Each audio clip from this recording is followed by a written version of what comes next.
चलो नाया, चाचू और चच्ची को भी खिलाओ।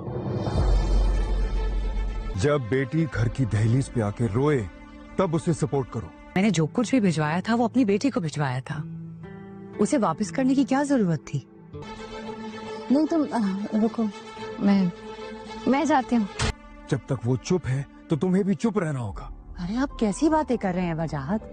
देखिए, अब आप जो भी कुछ कह रही हैं मुझे उसके बारे में कुछ पता नहीं है।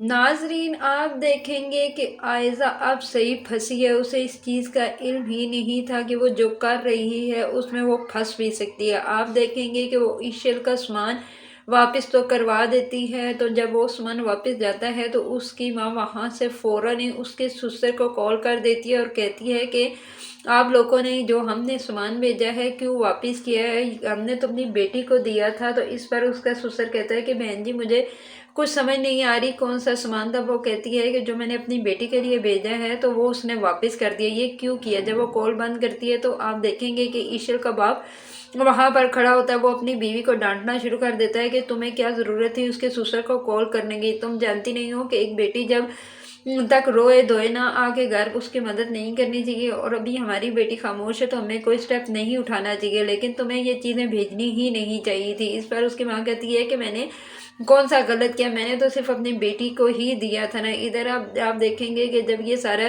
चीज़ों का सवाल अब करेगा आयज़ा से उसका ससुर, तो आयज़ा अब इसका आगे से कोई जवाब देने के काबिल ही नहीं होगी, क्योंकि उसके पास तो कोई जवाब देने के लिए है ही नहीं। अब वो सही फंसेगी, क्योंकि उसे इस तरह चीज़ की खबर नहीं थी कि ये छोटी सी बात इतनी बड़ा तमाशा करेगी। और दूसरी तरफ आप देखेंगे कि अनाया भी तो उसका बुरा जाती है और अनाया भी पूरा साथ देगी ईश्वर का, क्योंकि वो तो अब कहती है कि अपनी बहन को कि अब तुम्हारे बुरे वक्त शुरू हो चुके हैं जब से मैं अब इस घर में